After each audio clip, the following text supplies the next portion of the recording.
et bienvenue dans Aurore a lu, un épisode du podcast de Lizzy Up pour partager avec vous mes découvertes de livres, des livres qui m'ont plu, des livres pour vous aider, des livres pour vous détendre.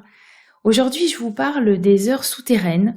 Nous ne sommes pas sur un livre d'exercices pratico-pratiques ou sur un livre de développement personnel. Les heures souterraines, c'est un roman de Delphine de Vigan, paru en 2009.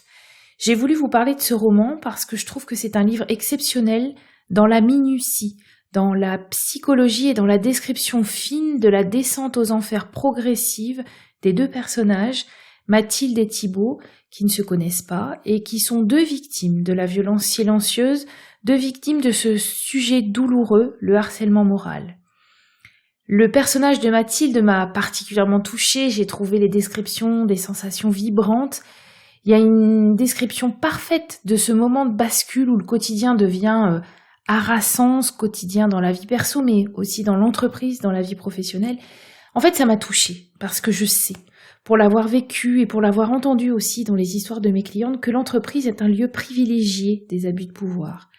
Mais en même temps, ce que j'ai aimé dans ce roman, c'est qu'il ne descend pas complètement l'entreprise, parce qu'il explique qu'à une période de sa vie, l'entreprise a permis à Mathilde de se sauver, et puis des années plus tard, ce milieu professionnel devient le lieu de sa destruction.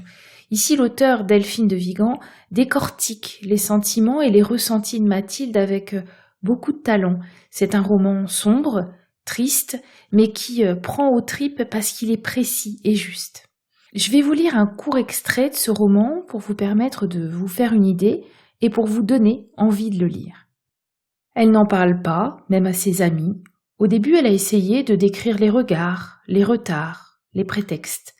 Elle a essayé de raconter les non-dits, les soupçons, les insinuations, les stratégies d'évitement. Cette accumulation de petites vexations, d'humiliations souterraines, de faits minuscules. Elle a essayé de raconter l'engrenage, comment cela était arrivé. À chaque fois, l'anecdote lui a semblé ridicule, dérisoire.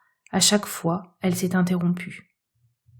Elle a conclu d'un geste vague, comme si tout cela ne hantait pas ses nuits, ne la rongeait pas par petits bouts, comme si tout cela au fond n'avait aucune importance. Elle aurait dû raconter, dès le début, dès le tout début, quand Jacques s'est mis à lui déclarer dès le matin, avec cet accent de sollicitude qui sait si bien feindre, « Vous avez une sale tête ». Une première fois, puis une deuxième fois, à quelques jours d'intervalle. À la troisième, il avait utilisé le mot « gueule ». « Vous avez une sale gueule ». L'air vaguement inquiet, et la haine contenue dans ce mot qu'elle n'avait pas voulu entendre. Elle aurait dû raconter cette fois où, au fin fond d'une zone industrielle, il l'avait laissé attendre 45 minutes, le temps qu'il aille chercher la voiture, alors que le parking était à 200 mètres. Elle aurait dû raconter les rendez-vous annulés à la dernière minute, les réunions déplacées sans l'en informer, les soupirs excédés, les remarques piquantes sous couvert d'humour, et ses appels qu'il ne prend plus alors qu'elle le sait dans son bureau. Des oublis, des erreurs, des agacements qui, isolés les uns des autres, relevaient de la vie normale d'un service.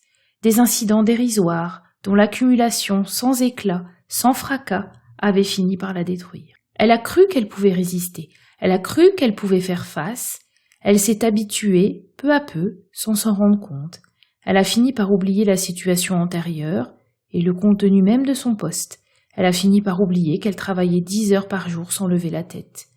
Elle ne savait pas que les choses pouvaient basculer ainsi, sans retour possible.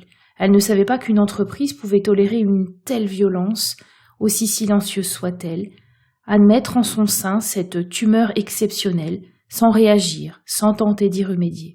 Souvent, Mathilde pense aux jeux de chamboule-tout dont les garçons raffolent, ces boîtes de conserve vides qu'ils dégomment chaque année à la kermesse de l'école, en visant la base jusqu'à ce que les dernières s'écroulent.